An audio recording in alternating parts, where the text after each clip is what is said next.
নমস্কাৰ বন্ধু বান্ধৱীসকল, মই জিতুমণি নাথে আজি আপোনালোকলৈ এটি টপিক লৈ আহিছোঁ।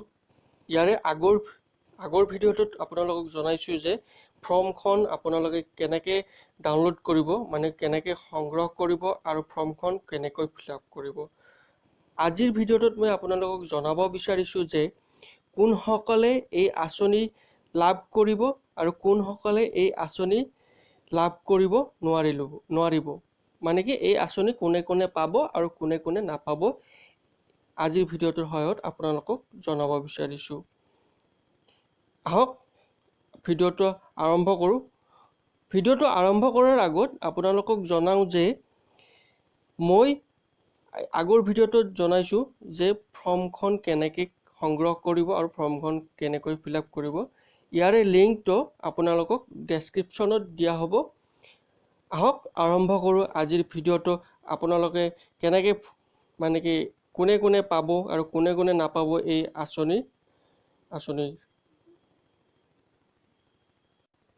আৰম্ভ কৰাৰ আগত আৰু এটা কথা আপোনালোকক জনাওঁ যে যদিহে মোৰ ভিডিঅ'টো ভাল লাগে লাইক কৰিব, ছাবস্ক্ৰাইব কৰিব আৰু শ্বেয়াৰ কৰিব।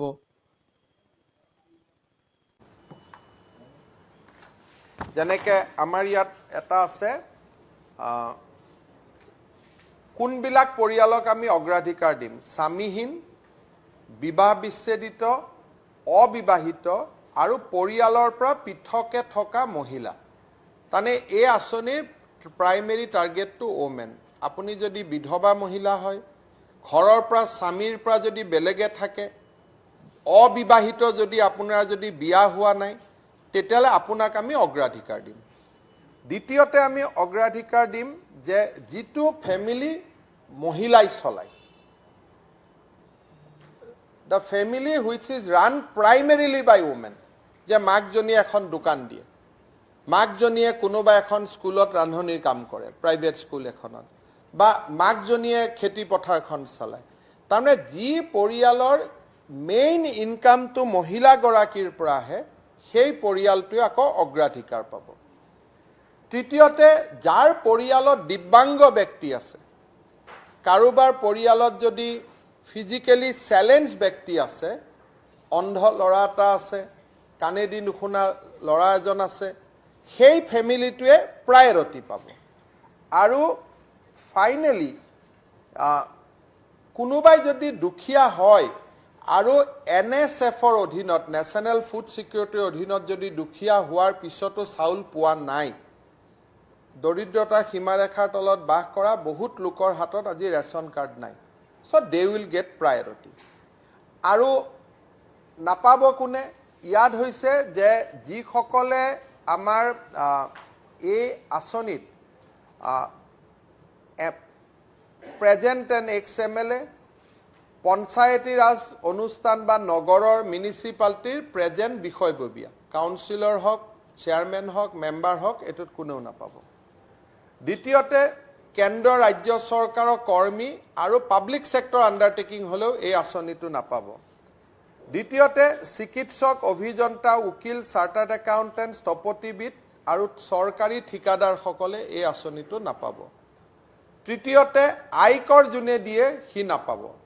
থাৰ্ড, যাৰ ঘৰত 15 বিঘাতকৈ বেছি কৃষিভূমি আছে, তেওঁলোকে এই আঁচনিটো নাপাব যদি 15 বিঘাতকৈ চৰকাৰী আছে। কাৰোবাৰ যদি ঘৰত ট্ৰেক্টৰ আছে, ট্ৰেক্টৰ মালিক, তেওঁ নাপাব। কাৰোবাৰ ঘৰত যদি 4চকীয়া গাড়ী আছে, 2চকীয়া হ'লে পাব, 4চকীয়া হ'লে নাপায়। আৰু ফাইনেলি কাৰোবাৰ ঘৰত যদি ৰেফ্ৰিজাৰেটৰ, ৱাশ্বিং মেচিন আৰু এয়াৰ কণ্ডিশ্যন আছে, তেওঁ নাপাব।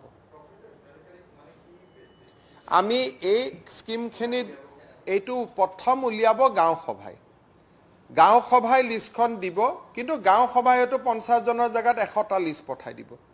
তাৰপিছত পঞ্চায়তে মিটিং কৰি লিষ্টখন সৰু কৰিব। ফাইনেলি ডিচিত, DLCC, য'ত DC, ADC, MLA সকল মেম্বাৰ আৰু 3জন চৰকাৰৰ মনোনীত সদস্য থাকিব, তেওঁলোকে লিষ্টখন ফাইনেলাইজ কৰিব। নগৰ অঞ্চলত মিউনিচিপালিটি ৱাৰ্ডৰ পৰা লিষ্টখন আৰম্ভ হ'ব আৰু মিউনিচিপালিটি দি গৈ পেলাই ডিষ্ট্ৰিক্ট লেভেল কমিটিত ফাইনেলাইজ হ'ব।